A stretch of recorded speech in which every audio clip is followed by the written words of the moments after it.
munguva shoma zvimwe zvezvinhu zviri pana Acts chapter 27. The first 5 verses. Mavhesi mashanu ekutanga.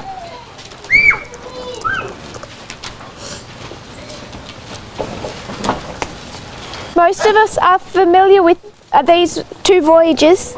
Vazhinji vedu takuziva pamusoro penzendo mbiri idzi. I'm just wanting us to pick up a couple of concepts Pane zvinhu zvatinoda kungotarisa, pfungwa dzatoda tingotarisa. that we want to bring into this particular study. Zvatiri kuda kuti tiunze mukati mechidzidzo ichi. This is Paul's journey to Rome. Uru rwendo rwaPauro achienda kuRoma. It's the first ship of Adramyttium. Anopinda muchikepe chekutanga chinonzi Adramyttium.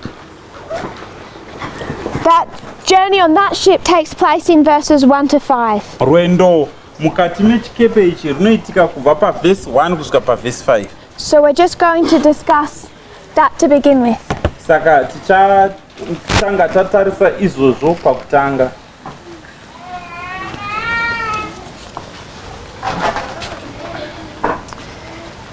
I'll paraphrase. Ndichangotaura zvinoitika panyaya iyi. They decide to take Paul to Rome, Vanoita sarudzo yekutora Pauro kumuendesa kuRoma so they deliver him and other prisoners to a centurion. kuti vamuendese iye nevamwe vakanga vakasungwa kumutongi anonzi mucenturion. And place him on the ship of Adramyttium. Vanomisa mungarava muchikepe chinonzi Adramyttium. All this decision making, Sarudzo dzese idzi dzinoitika idzi where they begin their journey, pavanotanga rwendo rwavo takes place in Caesarea. zvinoitika panzvimbo inonzi Caesarea. Now we can go into his time in Caesarea Tinogona kuenda panguva yake Pauro ari panzvimbo inonzi Caesarea. and see what happened there. Tobva taona zvakaitika paCaesarea. To do that, we can go back to 24:24. Kuti tiite izvozvo tinoenda pana Acts chapter 24 pavhesi ya 24. Acts 24:24. Acts 24 verse 24 And 25. na 25 yacho. After certain days, Padarika mazuva akati kuti Felix came with his wife Drusilla, Felix akauya nemudzimai wake ainzi Priscilla. who was a Jewess, Drusilla aiva akanga ari mudzimai wechiJudha. and he called for Paul Ndokubva adana kuti Pauro auye and heard him concerning the faith in Christ. kuti anzwe nyaya yake pamusoro pekutenda kwake muna Kristu. And Paul reasoned of righteousness, temperance, and judgment to come. Pauro akataura nawo pamusoro utsvene, pamusoro pekuzvidzora uye pamusoro perutongo rwakanga rwuri kuzouya. So in Caesarea, Saka paCaesarea Paul gives a message to Felix, Pauro anopa shoko kuna Felix. and it contains 3 elements: Shoko iri rine zvinhu zvitatu zvatinogona kuona: righteousness, temperance, and judgment to come. kururama, kuzvidzora pamusoro perutongo rwaizouya. Felix trembled. Felix anobatikana zvikuru. So what message causes fear? Saka Pauro ari kutaura shoko ripi kwa? The first angel's message. Shoko rengirozi yekutanga. The first angel's message Shoko rengirozi yekutanga contains all 3 of the angel's messages encased into one. rinosanganisira mashoko engirozi dzose dziri 3 mukati meshoko iroro. You find that in Revelation 14. Tinozvaona pana zvakazarurwa chapter 14. And we're saying that this is the first angel's message. Uye tiri kuti ipapa apa patori neshoko rengirozi yekutanga. Because for Felix, Nokuti kuna Felix this message is one message. kuna shoko iri ishoko rimwe chete. He receives it all at once. Anosangana naro rose pamwe chete. And while the first contains all 3, isi tinoziva kuti shoko rengirozi yekutanga mune dzose dziri 3. the characteristic of the first that it causes fear. Zvinowanikwa mukati meshoko rengirozi yekutanga ndo zvinokonzeresa kuti munhu atye. And Ellen White says this is the first time Felix had been presented with the message. Ellen White ataura kuti iyi nguva yekutanga Felix apo paanosangana neshoko iri. and he rejects it. ndobva ariramba. So we mark this Saka izvi togona kuzviisa in Caesarea paCesarea. as the time of the end, Tobva tati Caesarea ndonguva yekupedzisira, the arrival of the first angel's message. ndo panosvikira shoko rengirozi yekutanga. If we go to verse 27, Toenda pana vhesi 27. we find that Felix, Tinoona kuti Felix, if you go into the history, he's removed from office mukaenda kunhoroondo yacho, anobviswa muofisi makanga ari, and he's replaced with Festus. po hapaiswa ainzi Festus. So you have a transition at Caesarea from Felix to Festus. Saka paCesarea tine kuchinjaniwa kwoutongi kubva kuna Felix kuenda kuna Festus. And we mark these two men Tinotora varume tovaisa pa as representing the state power. vakamiririra utongi hwekunyika, hurumende yekunyika. It's a characteristic of the time of the end Kana chitarisa chimiro chenguva inonzi nguva yekupedzisira, time of the end, that you see a transition in leadership. ndipo patinoona pachichinjaniwa anotonga Felix to Festus, kubva kuna Felix kuenda kuna Festus, Reagan to Bush. kubva kuna Ronald Reagan wekuAmerica kuenda kuna George Bush. Ronald Reagan was president until the early days of 1989, akatungamirira nyika yeAmerica kusvika mazuva ekutanga egore ra1989. and then he hands over the presidency to George Bush. Obva apa simba kuna George Bush. George Bush won the 1988 election, George Bush akawina sarudzo dzegore ra1989. but in 1989 Asi muna 1989 there's a switch in president. pane kuchinjwa kwavatungamiriri. 1988 Gore ra1988 is the first election ndo panoitwa sarudzo yekutanga that Donald Trump threatens to run for. iyo Donald Trump yaanozama kuti ndinodawo kuti ndive ndokwikwidza. But in this history, Asi munhoroondo iyi his businesses are going bankrupt, mabhizimusi ake akuda kunobhuroka, so he's distracted. saka anombomira. But we could have had a Trump presidency from 1989, Asi tingadei takatova naPresident Trump mugore ra1989. and it's the mercy of God that he gave us time. Kuburikidza nenyasha dzaMwari kuti vakaedza kuti vakasarudza kumbotipa nguva. Instead, we have Reagan and Bush. Zvisinei takabva tava naReagan naBush. We also mark Tinogona kuona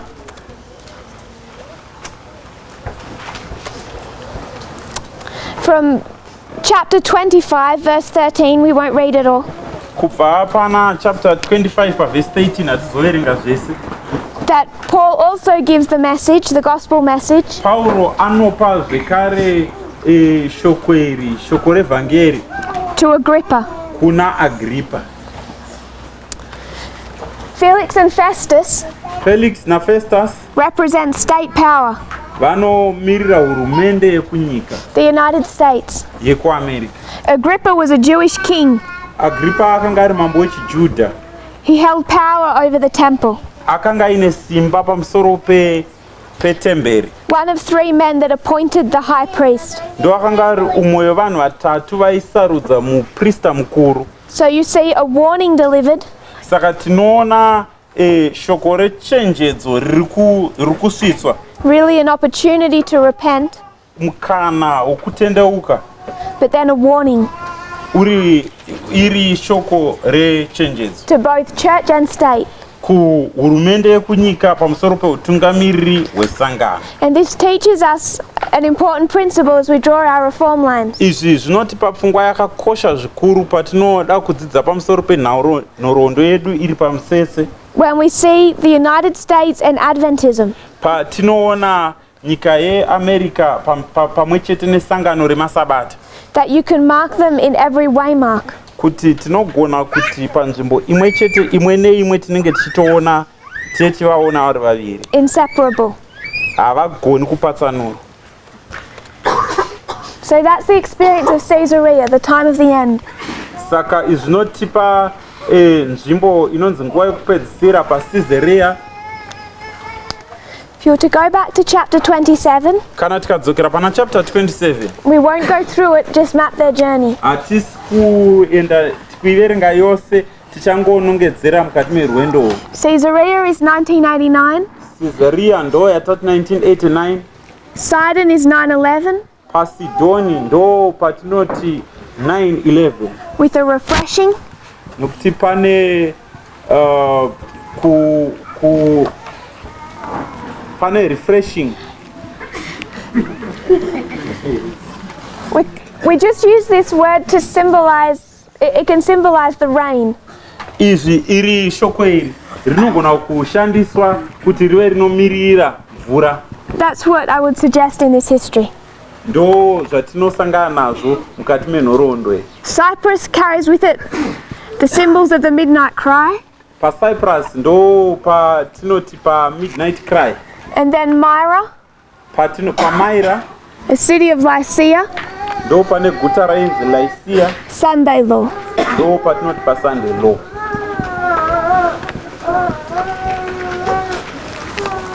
So that's verses 1 to 5 mapped. Saka ndo mavhesi kubva pa 1 kusvika pa vhesi ya 5. The portion I want to highlight for our studies pandiri kuda kuti tive tinobata pachidzidzo chedu is verse 5. Verse 5 that takes you from Cyprus to Myra. Inokutora kubva pa Cyprus ichitisvitsa pa Myra. And you find there's this journey over a particular sea. Famba parwendo irwororo pamusoro pe imwe nyanza. It's known as the Sea of Cilicia. Zita renyanza iri rinonzi Cilicia. And Pamphylia. Kana kuti Pamphylia. So remember, saka ngatirangarirei kuti our theme donzo redu is the United States and Adventism. Tiri kunyabata pfungwa yeAmerica nechisabata. And we're tracing the journey of the United States and Adventism. Kana tikabata rwendo rweAmerica nechisabata. Two institutions. Masangano maviri. And as we come to this portion of their history, patinosvika pa nzvimbo iyo panhoroondo yavo, we see the Sea of Cilicia. Tinoona nyanza inonzi Cilicia, which means to overturn. Zvinoreva izvo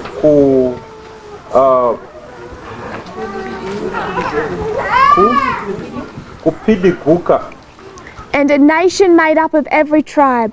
Uye rudzi rwanosanganisira ndudzi dzakasiyana siyana. So I want us to consider these waymarks. Saka ndikuda kuti titarise nzvimbo idzi. Midnight cry. Apo patinoti pa midnight cry is Panium. Ndo yatinoti Panium. So the history we're discussing saka nhoroondo yatiri kuda kubata is Panium to Sunday law. Inhoroondo inoitika pakati pePanium kusvika paSunday law. I don't want us to consider Adventism. Ndiri kuda kuti tive tinotarisa chisabata. That's not the theme of our studies. Iyo haisiriro donzo rezvidzidzo zvedu. I want us to consider the United States. Ndiri kuda kuti titarise zvinoitika kuAmerica. And what is happening to America zviri kuitika kuAmerica between Panium and Sunday law. Pakati panzvimbo yatinoti yo Panium kusvika paSunday law. We know from other studies tinoziva kubva kune zvimwe zvidzidzo that there is a transition happening here. Kuti pane kuchinjika kwezvinhu kuri kuitika apo. We consider the kingdoms of Bible prophecy. Tinoziva kuti madzimambo anowanikwa muchiprofita. And see a transition.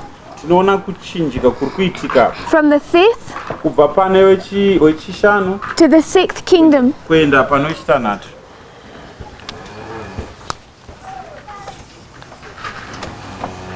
We see a transition from the fifth to the sixth. Saka tinoona kuchinja kunoitika kubva pane wechishanu kuenda pane wechitanhatu. And we know the fifth tinoziva kuti wechishanu is the United States. Ndo nyika yeAmerica.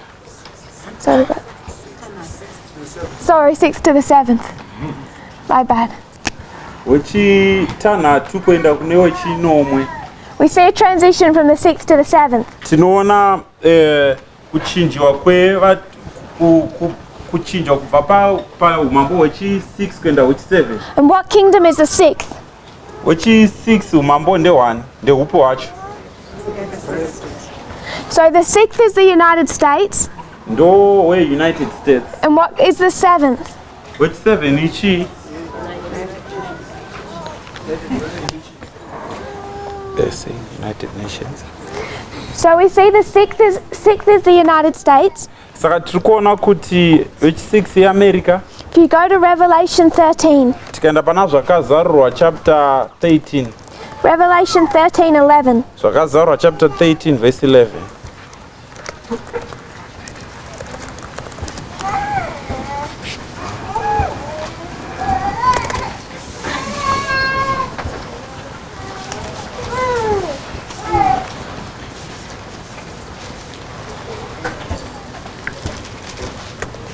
(13:11).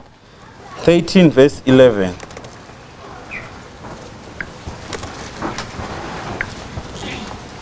And I beheld another beast coming out of the earth. Ndakaona chimwe chikara chichibva panyika. He had 2 horns like a lamb. Chakanga chine nyanga mbiri segwai. The United States. Nyika yeAmerica. 1798. Gore ra1798. Comes out of the earth. Nobuda kubva panyika. That has 2 horns. Ne nyanga mbiri. Republicanism and Protestantism.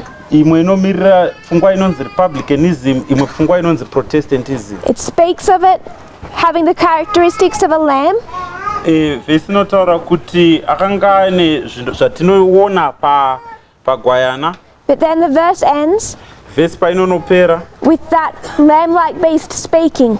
Ichi chikara ichi chakada kuita kunge gwai ichi chakutaura. Now it speaks like a dragon. Chakutaura seshato. So from 1798, Saka kubva gore ra1798 it's had characteristics of a lamb. chakanga chine zvinhu zvinofanana negwayana. Now we come to a point in time But asi tinosangana pakufamba kwenguva when it speaks like a dragon. chinotanga kutaura seshato. When is that point in time? Ndepapi apo pachinotaura seshato? Sunday law. PaSunday law. So we know that the United States at Sunday law Saka tinoziva kuti nyika yeAmerica paSunday law speaks like a dragon. notaura seshato. I will just paraphrase from Ellen White. Ndichangotsanangura, ndichangotaura zviri pana Ellen White. She's just referring to these verses. Ari kutaura pamusoro pemavhesi iwaya. She talks about the United States speaking like a dragon. Achitaura pamusoro peAmerica ichitaura seshato. But then, Asi I think she's just quoting from further down. Verse 16 of Revelation 13. pavhesi ya16 yazvakazarurwa 13. He causes all, small and great, Anokonzeresa vose vakuru nevadiki, rich and poor, vapfumi nevarombo, free and slave, vasungwa nevakasununguka, to receive a mark in their right kuti hand vaya vanosangana nemunembo paruoko rwavo rwerudyi or in their forehead. kana kuti pamhanza pavo.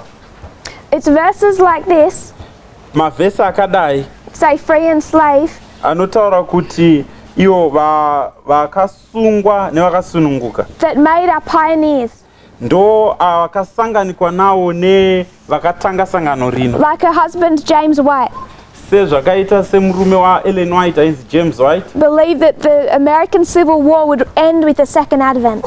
Vaifungidzira kuti hondo yakaitika muAmerica yaizoguma nekudzoka kwaJesu kwechipiri. I just want us to see that in the verse. Tiri kuda kuti tione izvozvozvo mukati mevhesi. It's not related to this subject, but we can see it. Hatisi kuda kuti hazvina kusangana nezvatoda kudzidza.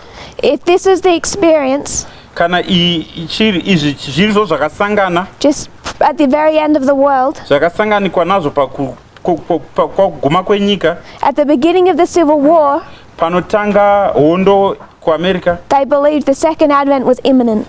vaitarisira kuti Jesu apedyo nekuuya. But that's not related to our subject right now. Izvi hazvinei nezvatoda kudzidza iko zvinoizvi.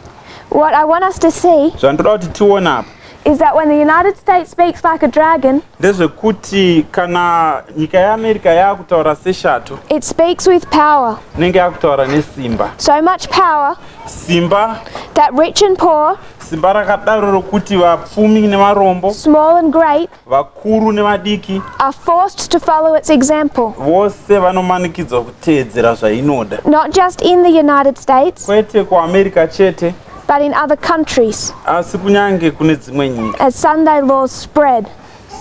Mutemo uyu wesvondo uchiramba uchingoenderera mberi. So the question we ask, Saka mubvunzo watinoda kubvunza, if it speaks like a dragon here, ndokuti kana ichitaura seshato apa, and then it pushes its view, beliefs, yobva yasundira zvainotenda onto other countries, kune dzimwe nyika. is the United States more powerful before Sunday law Nyika yeAmerica iyi ine simba rakawanda Sunday law isati yasvika here, or after Sunday law? kana kuti Sunday law yadarika?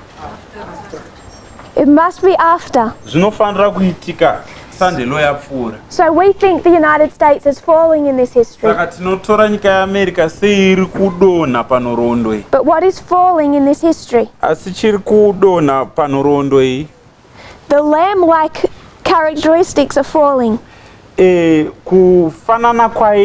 Kufananidzwa kwainoitwa negwayana ndokuri kuwa. But as its lamb-like characteristics fall, Asi kana kufananidzwa uku kwegwayana kuri kudonha, its dragon-like characteristics kufanana kwainoita neshato rise up. ndokunotanga kusimuka. And politically, Uye mukati mezvematongerwo enyika, externally, kunze kwesangano, you can see it is more powerful than it ever was before. tinofanira kuzviona kuti nyika iyi yasimba kudarika, inenge ichifanira kusimba kudarika zvayaikanga iri. So we need to consider Saka tinofanira kuona what the UN looks like in this history. kuti iyo yatiri kuti United Nations inenge yakamira sei mukati menhoroondo iyi. We've suggested before Takabuditsa pfungwa iyi kumasure that we can bring everything back to the time of the end. kuti zvinhu zvese tinofanira kuzvitora totangira nazvo panguva yekuguma. And over again at the time of the end that unlocks information. Uye nguva zhinji iyo nguva yekuguma iyi ndo inowanza kuita kuti tive tinosangana nezvimwe zvatanga tisingazivi. If we were to just consider externally, Kana dei tikatarisa zvekunze chete, what begins this process at Panium? chii chinotangisa zviitiko zvinotangira patinoti Panium? What happens at Panium that makes America more powerful than it was before? Chii chinoitika paPanium chinoita kuti America ive nesimba rakawanda kudarika zvayakambinge iri? It's the defeat of the king of the south. Kukundwa kwamambo wokuzasi. If we step back a little, Tikamboenda kumasure zvishoma, we would see World War I, tinoona hondo yekutanga, World War II. toona hondo yakaitika yechipiri. What's the problem during these world wars? Dambudziko ndereiko mukati mehondo idzi mbiri idzi? What's happening? Chii chiri kuitika? You see a nation stand up. Tinoona nyika ichisimuka, It's Germany. zita rayo inonzi Germany. And what has risen up inside this nation Chiri kubudikira mukati menyika iyi is nationalism, ipfungwa yekuda kuzvimirira yoga senyika, populism. pfungwa yekuda kuti vanhu venyika yavo vaive vanozvimirira voga. They have a plan Vane pfungwa yavainayo, vane zano ravainaro, They want to be the world, to dominate the world. vari kuda kuti vaive nesimba pamusoro penyika yose. And it's not enough Vari kuona zvisina kukwana izvozvo badzi, for them to just internally in their own country kuti ivo vati mukati menyika yavo further their own doctrines. vodzidzisana pfungwa dzavo mukati menyika yavo. This is fascism. Pfungwa yacho yainzi iyo fascism pachirungu. Fascism is rising up in Germany. Saka pfungwa iyi yefascism iri kusimukira muGermany. The same time you see it spreading through other countries. Tobva taona kuti panguva iyo imwe cheteyo fascism iyi inotanga kuenda mukati medzimwe nyika, Particularly through Italy kunyanya kunana Italy and Spain. nekunana Spain. So this fascism ichi fascism it has particular characteristics ine zvinhu zvainazvo zvatinogona kuona that relate to race and gender. zvine pfungwa ye sarura ganda nekusarura pakati pevarume nevakadzi nemadzimai. I want us to focus on the nationalism. Tiri kuda kuti tive tinotarisa papfungwa iyo yekuzvimirira senyika. They believe that to be the world superpower. Vaitenda kuti tinofanira kuva nyika inova nyika iri pamusoro pedzimwe nyika dzose pasi rese. 1945, this all fails. Mugore ra1945 zvese zvakaramba. All the other countries Dzimwe nyika dzese decide they never want to experience this again. vakasarudza kuti hatidi kuti tive tinosangana nezvinhu zvakadai izvi. So they're going to form an organization Vakabva vaumba boka that holds any potential superpower in check. rinoita kuti nyika ipi neipi yava kuda kuzviita nyika iri pamusoro pedzimwe ive inonge yakatarisiswa. And what they form Boka ravakagadzira is the United Nations. ndiwo rinonzi United Nations. Now, if there's another Germany Iko zvinezvi kana ukaita imwe nyika inoda kuita seGermany and it wants to invade another country, iri kuda kuti inopinda mune dzimwe nyika, it needs permission. inofanira kuti ive inotanga yapiwa mvumo. This puts a restraint on any potential superpower. Izvi zvinoita kuti kana pakaita nyika ida kuenda pamusoro pedzimwe nyika inorambidzika. It's why they formed the UN. Ndo chikonzero chavakaita kuti vagadzire boka reUN. What happened after 1945 Zvakaitika mushure ma1945 was a division of the world ndezvekuti nyika yakabva yagurwa, into two spheres of influence. yakagurwa kuenda mumasimba maviri. So the UN could hold some things in check, Saka boka reUN raigona zvimwe zvinhu rakanga rine simba pamusoro pazvo, but from the very beginning it's facing pressure. asi kubva pakutanga chaipo riri kudziviswa Because there are two rival superpowers. nokuti kune nyika mbiri dziri kudhonzerana dzine simba.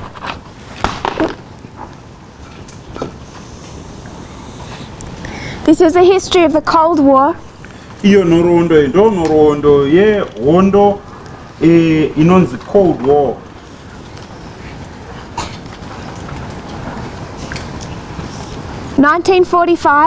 Gore ra1945 to 1989.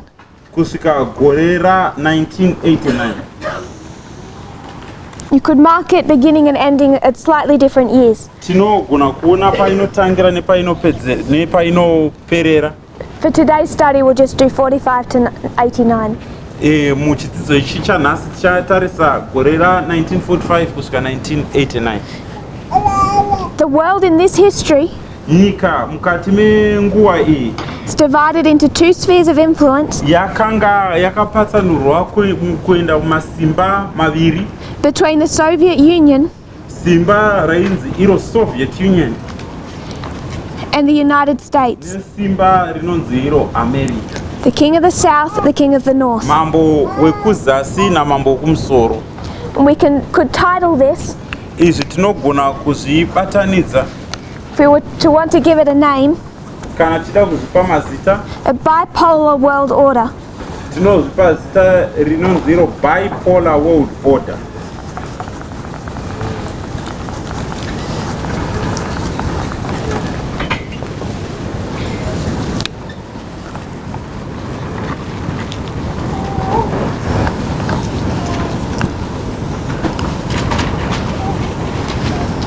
So from 45 to 89, Kubva mugore ra1945 kusvika gore ra1989 the world is bipolar.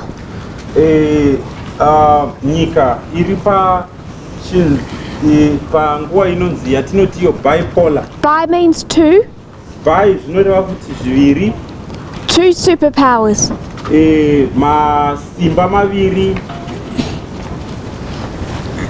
And that's the Soviet Union and the United States.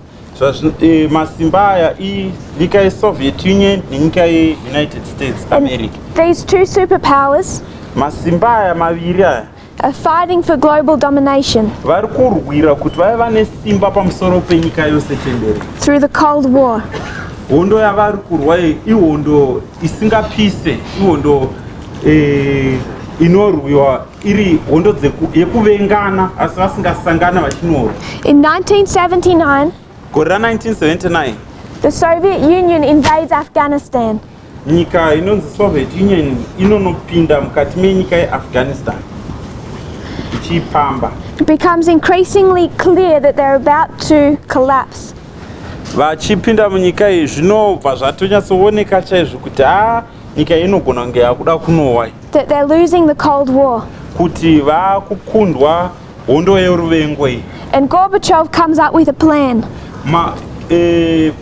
Mutungamiri wavo anonzi Gorbachev akabva funga zano. If you put yourself in Gorbachev's shoes Ukazviisa mukati meshangu dzaGorbachev, and you imagine what he's thinking and feeling.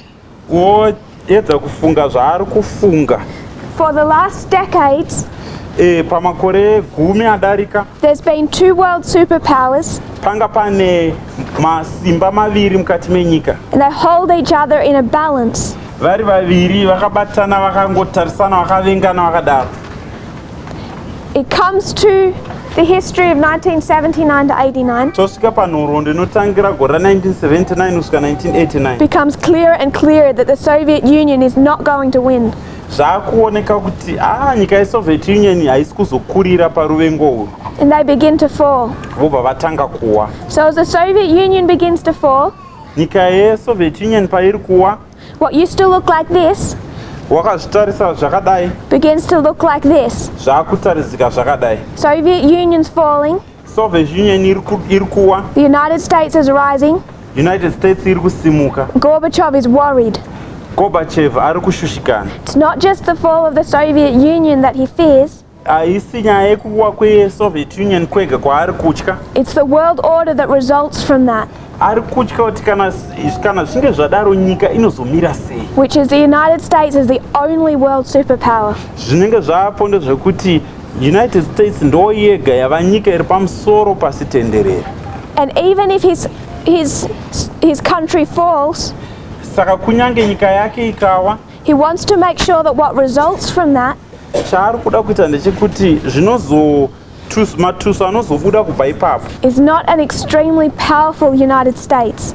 asi matuso ekuva neUnited States ine simba zvakanyanya.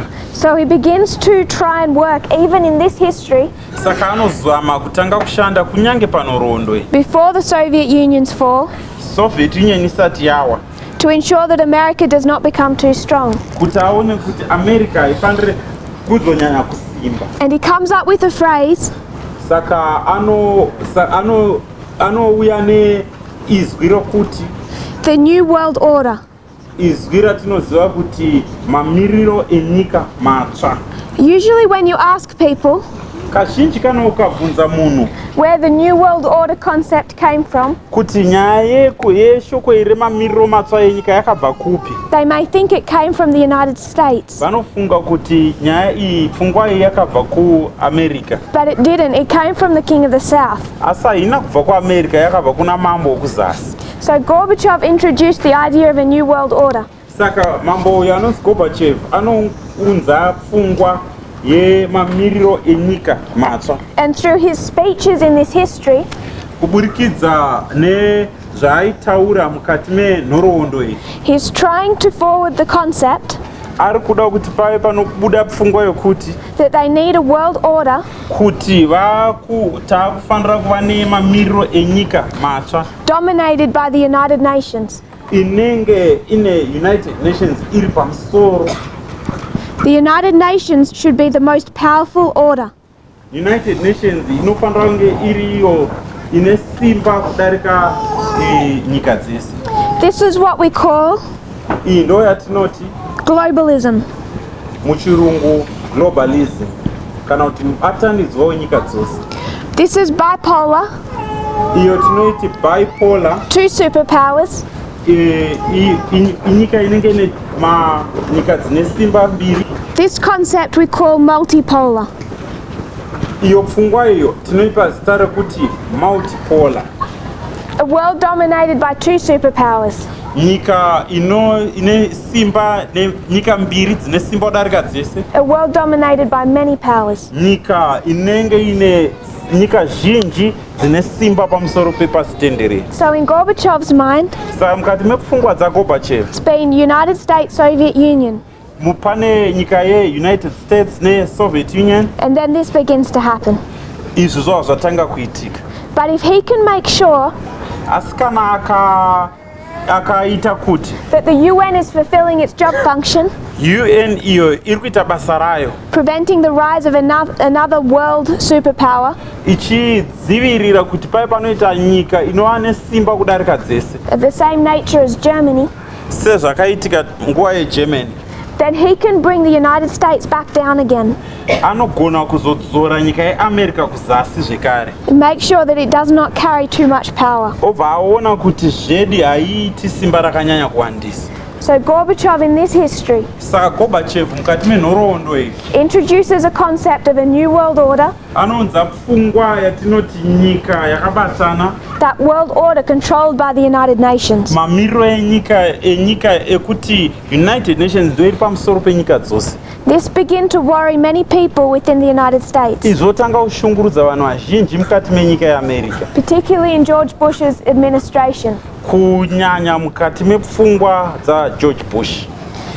So it's 1990, Saka mugore 1990 September 11, September 11, and George Bush is going to do a speech George Bush achataura mashoko ayo to Congress, kuparliament yeAmerica. and that speech is called Mashoko akataura nezita rokuti Toward a New World Order.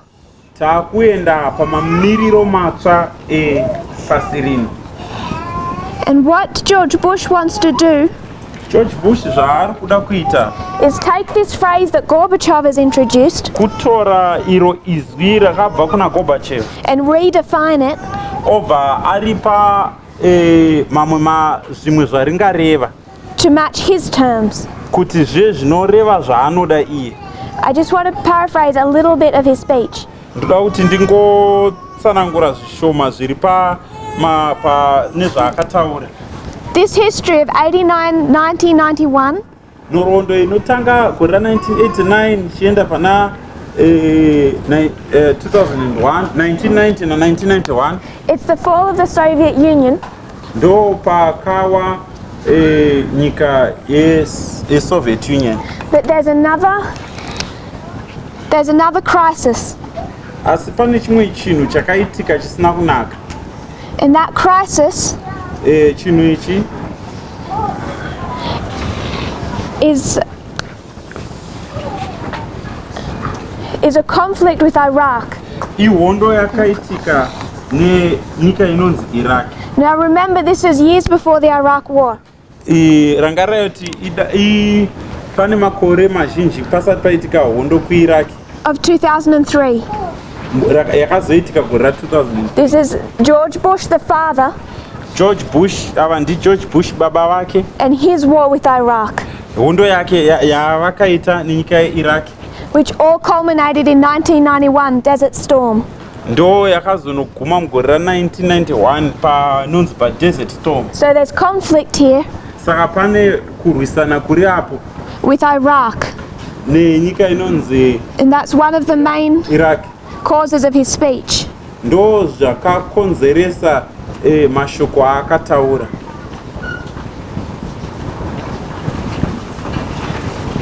(1989 to 91). Gore 1989 kusvika 1991. 1989 is the beginning of the fall of the King of the South. Gore ra 1989 ndo panotanga kuwa kwemambo wekuzasi. 1991 it falls. 1991 ndo paanodonha. And George Bush says, Saka George Bush anoti for all of these previous decades, kwemakore akapfuura mazhinji aya we haven't been able to deal with dictators tanga tisina kugona kuti tive tinoisa pasi vanoda kutonga nyika dzavo vasina kusarudzwa zvisingawirirane nevanhu. those troublesome countries nyika idzi zoda kunetsa because we've been distracted by a Cold War.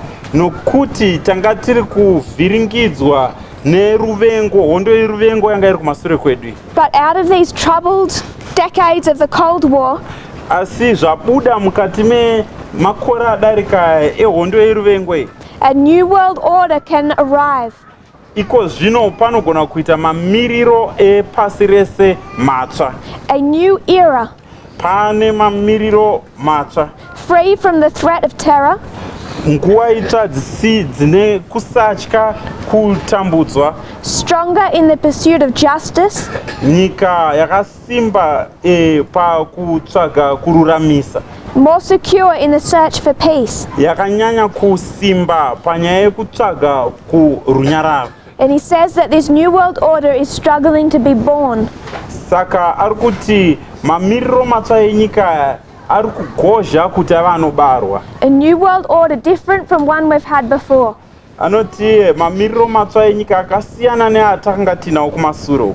And he talks about the war with Iraq Saka anotaura pamusoro pehondo neIran as the first test of a new world order. se kuzama kwekutanga kugadzira mamiriro matsva enyika ino. So Iraq Saka Iraq equals the test. ndo inova iyo kuzama kwekutanga, The test kuzama uku of the new world order. kuzama kuti pave nemamiriro matsva enyika ino. First George Bush, Zvinotangwa naGeorge Bush. first Iraq war, George Bush wokutanga, hondo yekuIraq yekutanga, first test. kuzamiwa kwokutanga, kuzungura kwokutanga. He says America and the world must defend our interests Anoti America nenyika ino inofanira kuti ive inomirira zvikaro zvatinoshuvira, and we will. uye tichaita izvozvo. America and the world must support law. America nenyika yose inofanira kutsigira kutonga kwemutemo, And we will. uye tichazviita izvozvo. America and the world must stand up to aggression. America nenyika yose inofanira kumira zvikuru ichipokana nekudzivisana kwevanhu, And we will. uye tichazviita izvozvo. And in pursuing these goals, Uye pakuita zvinhu izvi, he says America anoti America will not be intimidated. haisi kuzovhundutsira. No mention of the world Haatauri pamusoro penyika or the UN. kana kutaura pamusoro peUnited Nations. It's America that won't be intimidated. Anotaura kuti America ndo isiri kuzovhundutsira. And he says the recent events with Iraq Anotaura kuti zvinhu zvakaitika sure apa papa neIraq have proven zvaratidza that there is no substitute for American leadership. kuti hakuna chimwe chinhu chinogona kuinda panzvimbo pekutungamirira kweAmerica. So note what he's done. Muri kuona here zvaaita? Gorbachev has introduced a new world order Gorbachev aunza pfungwa yemamiriro matsva enyika, where the UN holds the US in check. iyo UN iri pamusoro ichi America iri pazasi. The way it was designed to do Zvayaifanira kunge yakaita to any new prospective Germany. kuti pakada kuita nyika iri kuda kubuda inoda kuita sezvakaita Germany. And George Bush knowingly, intentionally Apa paGeorge Bush achinyatsokuzviziva hake, takes this phrase anotora pfungwa iyoyi and redefines it. obva aipa zvimwe zvaingareva. And he says, Anobva ati you can have your UN, munogona yenyu kuva neUN yenyu, but it's led by the United States. but inofanira kutungamirwa nenyika yeAmerica. And his world Saka nyika iyi is unipolar. ndo yava inonzi yatingati unipolar, One superpower. inenge ine nyika imwe chete iri pamusoro pedzimwe nyika.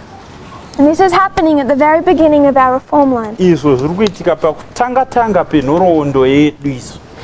No substitute for American leadership. Hapana chinogona kuiswa panzvimbo pekutungamirira kweAmerica. And he says this is how the UN was ever supposed to work. Anotaura kuti izvi ndo zvaifanira kuti UN ive inoshanda yakaita, And that's not true. asi hazvisizvo idzodzo inhema. I just want to quote from an article Ndoda kuti ndive ndinotaura zvimwe zviri pane chimwe chinyorwa written about that time.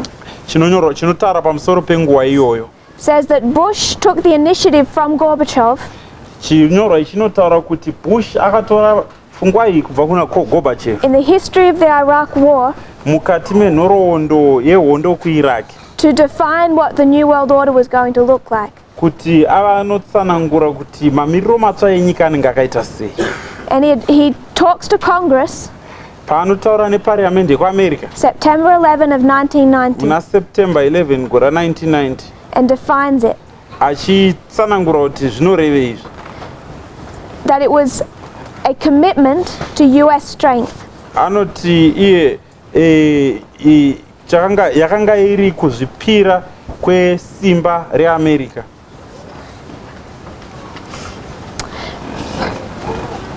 It had been assumed, America yakanga yawana they're saying this is the main point of the speech, saka apa taakuverenga pfungwa yakanyanya kukosha mukati memashoko akataura. people had assumed Vanhu vakanga vafungidzira kuti that the end of a bipolar world kuti panogumira nyika ine nyika mbiri dzoga dzinenge dzine simba would give birth to a multipolar world. zvichaita kuti pai panozvagwa nyika yekuti nyika dzose dzine simba. But they say the immediate result is not multipolar, asi pari kunzi ipo zvakabva zvaitika ndezvekuti hapana kuzoita nyika dzakawanda dzine simba, it is unipolar. pakabva paita nyika kwava paita inonzi unipolar, nyika 1 ine simba. Because the center of world power nokuti simba renyika ino yose is an unchallenged superpower riri pa nyika ine simba kudarika nyika dzese pasina anoipokana nayo, the United States, nyika yeAmerica, attended by its Western allies. ichikurudzirwa nevanowadzana navo vanowanikwa nechekuwest. So this was Gorbachev, Uyu ndi Gorbachev akataura, and this was George Bush. uyo ndi George Bush. And the first thing he did, Chinhu chekutanga chaanoita the end of the Cold War, panoguma hondo yeruvengo, is use Iraq as a test anoshandisa Iraq senzira yekuti ava anozama kuona to demonstrate what he thought kuti zvaifunga mupfungwa make a new world order would look like. kuti mamiriro matsva enyika anenge akaita sei. And they invaded Iraq, Saka vanopinda muIraq zvine chisimba, you could suggest illegally, vanopinda imomo zvisiri pamutemo. based on lies. Tinogona kuzviona izvozvo tichishandisa nhoroondo. If you look into that war now, it was a terrible idea. Kana tikatarisa hondo iyoyo iko zvino tinoona kuti yakanga iri pfungwa yakashata chose. 9/11 2001.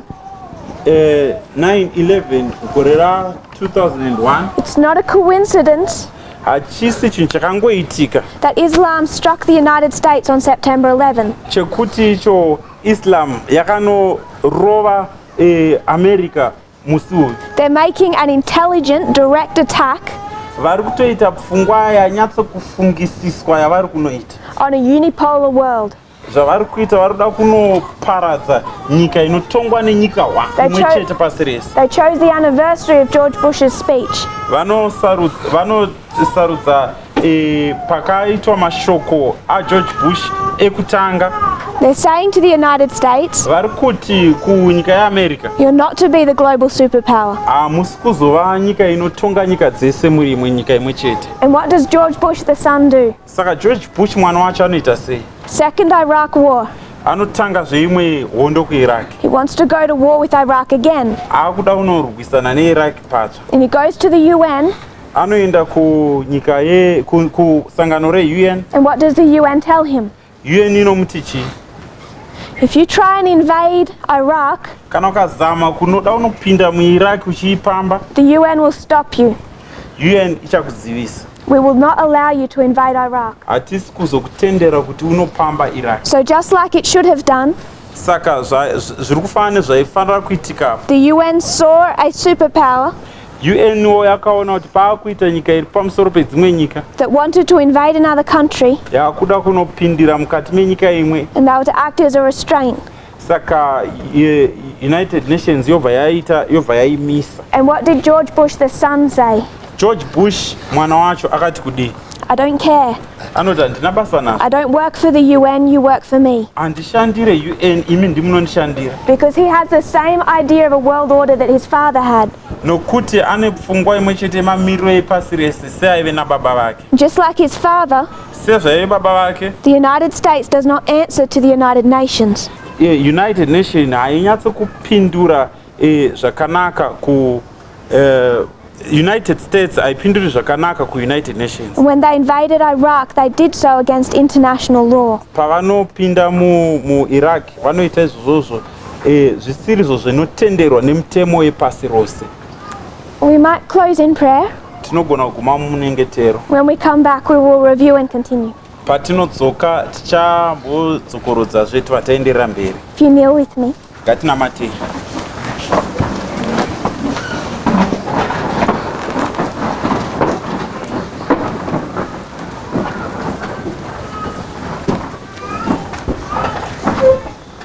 Dear Father in heaven, thank you for our blessings. Thank you for today and this camp meeting. I pray that you'll bless our studies. As we consider these histories, may we understand more clearly our own. May we have a correct worldview. I pray you'll bless your people all over the world as they study and think about the time we're living in. I pray this in Jesus' name. Amen.